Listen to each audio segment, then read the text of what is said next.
And today we're taking a look at a shoe that's probably never coming out. Let's look at the Off-White Air Force One Paris. Welcome back to Kicks on Kicks, my channel where I review sneakers. And today we've got to look at a pretty cool sneaker that I don't think is ever going to see the light of day. But this is the Air Force One Off-White Paris is what they're being called, or the Ghost Grays, which reminds me of an episode of Batman the Animated Series, Beware of the Gray Ghost. And of course, Gray Ghost, played by Adam West, had his all gray costume, all gray everything. These were rumored to be a Paris exclusive, but images surfaced online and then no release details. Nothing ever happened, but I know we had like the canary yellows that got released exclusively on the Off-White web store. We had the Brooklyns that released exclusively in New York stores and then like online as well. And then we've got these. We've had those light blue ones. I want to call them the Oilers, but I don't know if they're actually even related to Travis Scott and Houston and the Oilers, none of that. But anyway, we had a bunch of Off-White Air Force Ones. I think my favorite out of all the ones I've seen is probably the canary yellows, but I'm never wearing those because they're super loud. But when the homies in the description asked if they could send these over for my review, I was like, sure, I'll see what they're talking about. I famously do not really own a bunch of Off-White sneakers. RIP to Virgil. He did do some really awesome designs and deconstructions while he was living. And so when I get a chance to pay homage to the designer, then, you know, that's what we do.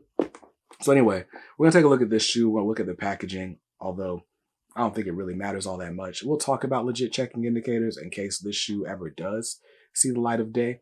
And then we'll get on about it here. But let's go ahead and hit this from the bottom up, looking at the outsole. It's the standard Air Force One outsole.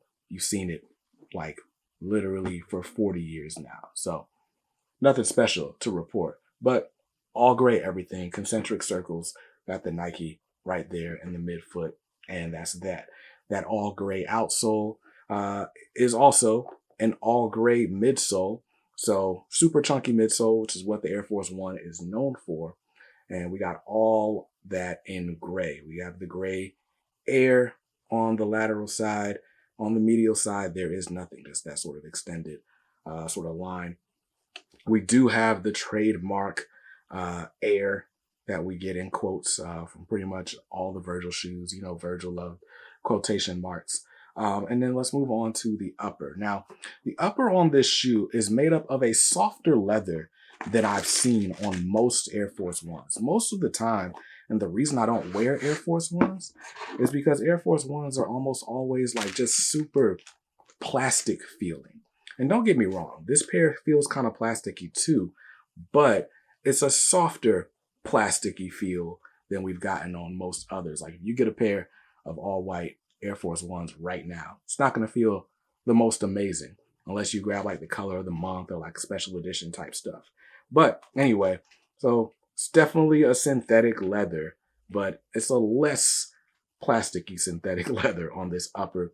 Of course, the big feature piece, big statement piece on this shoe has got to be this reflective swoosh. It's like a mirror finish. It's not so much reflective like 3M, but it looks like somebody put aluminum foil on the shoe, which is very cool. You got the zigzag stitch on the outline. You can also tell that this swoosh is a bit different like than your normal Air Force One. You actually have these ghost holes where the regular Air Force One swoosh would be. And this is like a little bit smaller. It tapers off more as you get toward the back of the shoe. And of course, you got this little orange tag here as well. Moving on to the back of the shoe, we've got what looks like a taped over back tab. So we got the Nike Air that's embroidered, but then we got this sort of gray tape over that. I don't know what that's supposed to be a statement about. It's kind of like censoring. I don't know. But it's very cool to see. By the way, exposed foam all on your edges as you lead into the sock liner, but we'll talk about that in a second. Let's look at the medial side of the shoe. And so, of course, that mirror finish swoosh on the other side as well. But then we've got your classic sort of off-white branding text. So off-white for Nike, Air Force One, Beaverton, Oregon, USA. Copyright 1982, which is the year the original Air Force One model went out. Now, these of course come stock with a pair of gray laces. They do come with a set of white laces to accompany them if that's something that you choose. I think they look better with the gray on gray. I love the monochrome look on this. Quick thing, your tag, your Nike Air Force One tag is not in the center of the tongue like you would normally expect, but it's actually on the side. It says off in quotes, and it's got Nike Air, and that's that. Now, let's go ahead and take a quick look at the box for this shoe.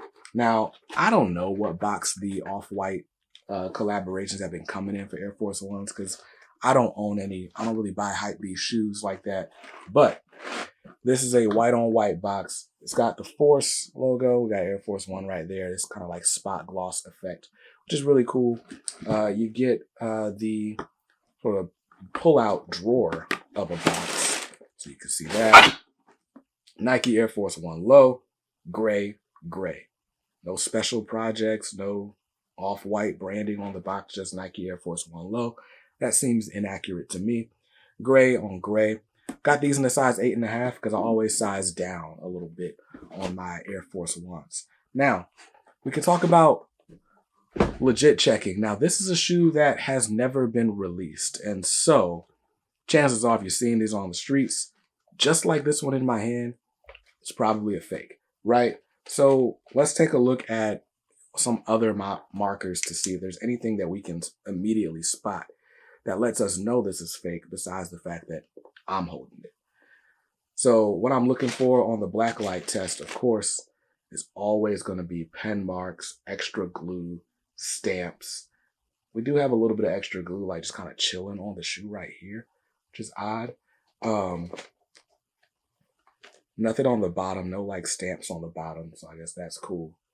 But honestly, man, there's not really a whole lot. I think what you're really going to want to compare on this shoe, if you ever do get a real one in hand, is going to be the quality on the materials. But without a real one in hand, and again, nobody has a real one in hand, who knows what that's going to look or feel like. One thing I did notice is that this Nike tag right here is kind of off center. It's folded off center.